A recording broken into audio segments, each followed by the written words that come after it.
Hey, Tony DeWitt here, Missouri Appellate Attorney. I'm retired, and this is not legal advice. Everything I say is simply commenting on the law, and this will be what we're commenting on today.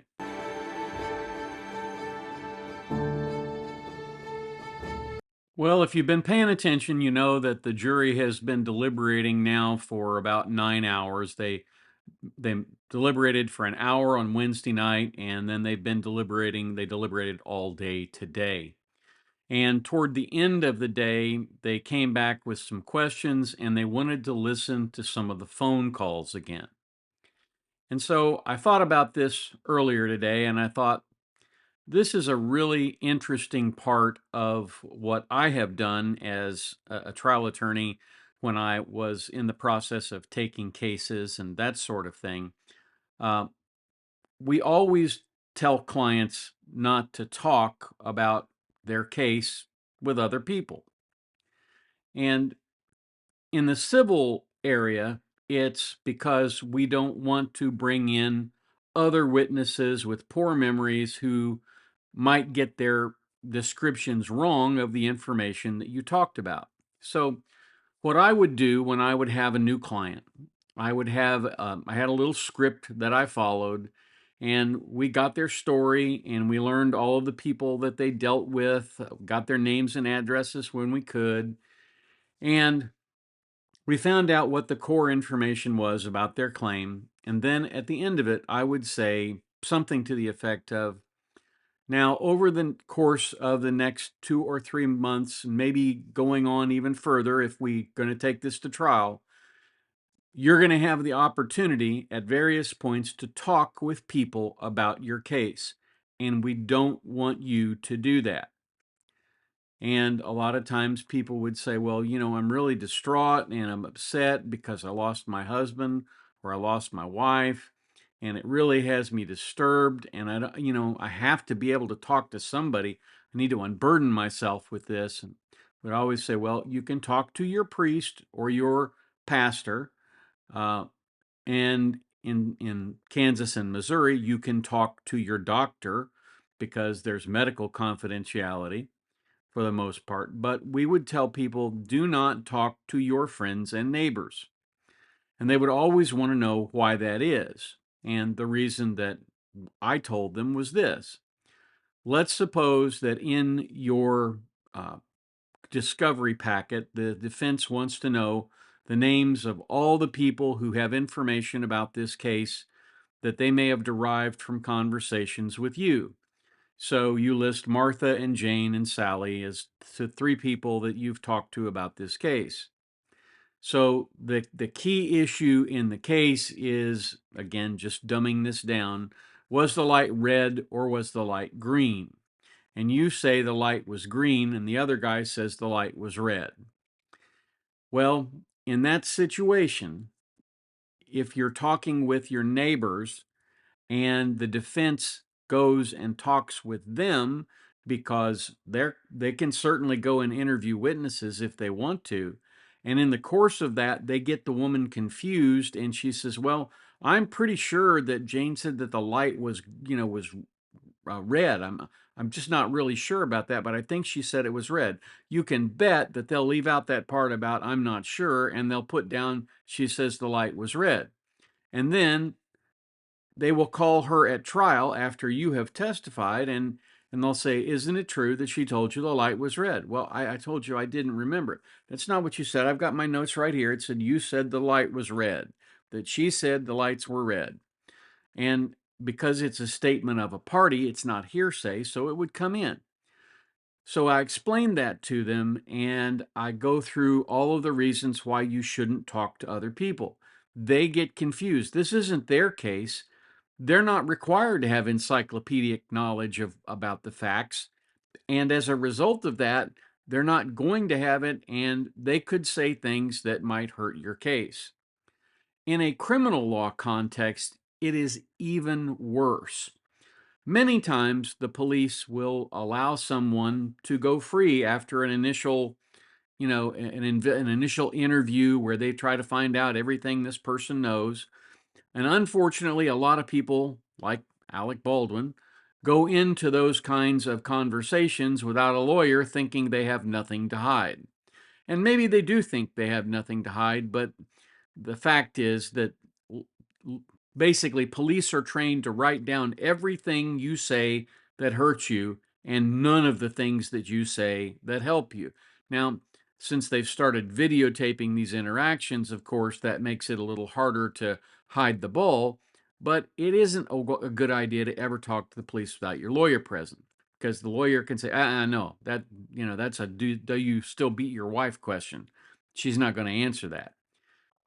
And in this case, I think they felt that Rusty was a co-conspirator, that he was involved. They just probably couldn't prove it. And so they put pressure on him. And as a result of that pressure, he allowed them to record their phone calls. She thought she was talking to Rusty, not to the cops. And as a result of that, she said things that she clearly should not have said. And once she was in the jailhouse, she realized that her phone calls were being recorded, but she talked anyway. There is sometimes in people this peculiar need to tell somebody what they did. I don't know whether it's, people who just like to gloat or whether it's people who really feel the need to unburden themselves. But the only safe person it's safe to unburden yourself to is a priest, because they are absolutely going to go to jail before they say anything to anyone about what you've told them. They consider the confessional to be sacrosanct and they wouldn't violate that. Other people, and your lawyer is a safe person to unburden yourself to. Although your lawyer will very rarely ever ask if you've done it. There are only a few people that you can talk to and not ever have to worry about it getting back to the prosecution. In this case, if there is a conviction, she will have nobody to blame but herself. In this case, Melody is talking to her affair partner, and I would say lover ordinarily, except he's already testified that he didn't love her. Which is really interesting. This woman has interesting relationships with other people. And I think in that particular case, both of those parties were using each other for whatever benefit they may have derived from it. But to make a longer story short, longer than it needs to be short, I would say that in that particular case, she was going through the thing of having to unburden herself. And she tried to be careful, I think, in terms of what she said, but all of the things that she said are going to come back to haunt her. And it is amazing to me how people pick apart someone's statements years after they've said it and no longer even remember that they did say it. And of course, the video comes up. One of the things that was presented at trial was Melody referred to that body. And as one of my commenters here said, she didn't say my husband's body or Gary's body. She said that body. And it indicated to her that she was, she wasn't grieving over her husband the way she thought that Melody ought to be grieving over her husband. She didn't think about him as her husband because that was the role that Rusty was playing at this point. The reason I bring all of this up is because it's taking a longer time to get a verdict than I think most people thought that it would take. And I said the other day that I thought this was going to be a longer deliberation than normal. And one of the reasons it's going to be longer is because the defense did a better job than usual of raising some reasonable doubt.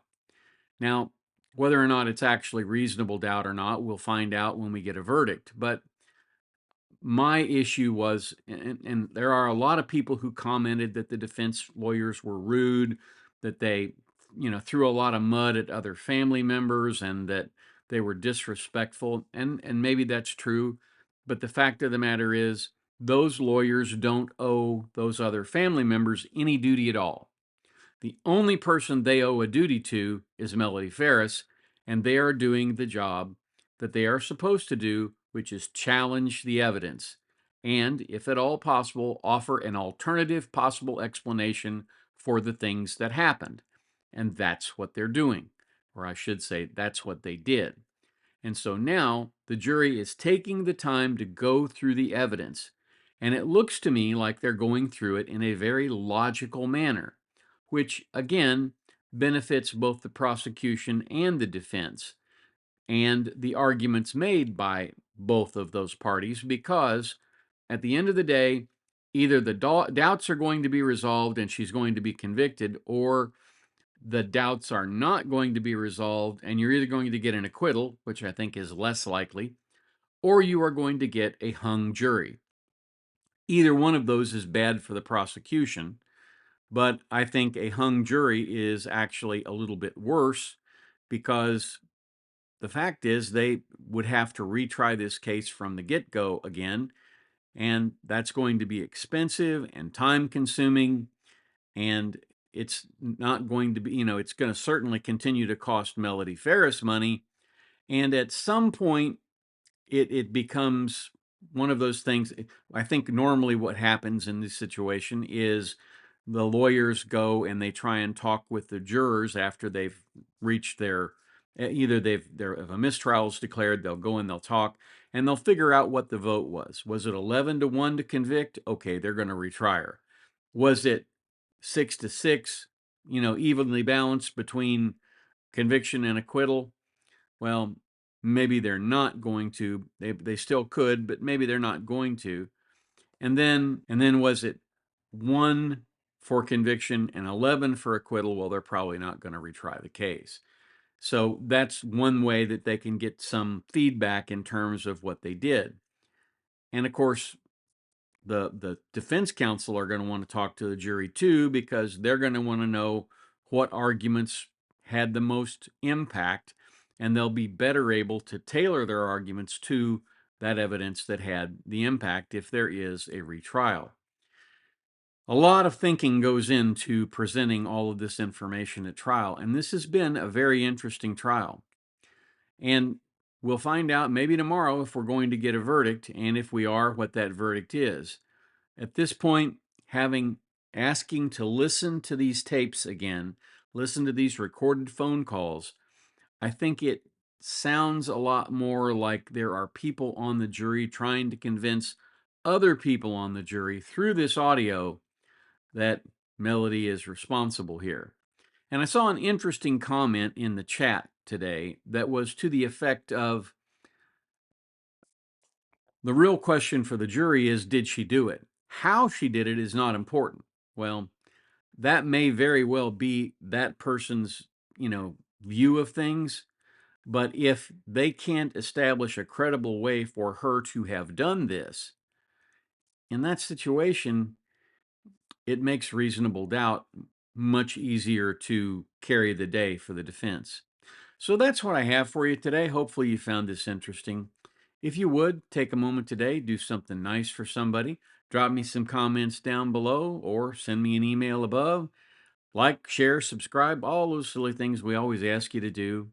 And to all of the new people who have signed on and subscribed, thank you very much for joining the team. And feel free to pass along your comments either by email or in the comments down below on any topic that you would choose. Have a terrific day today, and then come on back tomorrow, join me down at the beach, and we'll talk about something else interesting. I shouldn't have to say this, but you don't seek legal advice from a guy down at the beach. You seek it from a lawyer in a lawyer's office, where there are people running around in suits and secretaries and all kinds of other people. I'm just a YouTuber. I'm a retired attorney at this point, and although I retain my license to practice in the state of Missouri, I am not here dispensing legal advice. I'm just offering general content on the law. And here are some videos that YouTube thinks you may enjoy.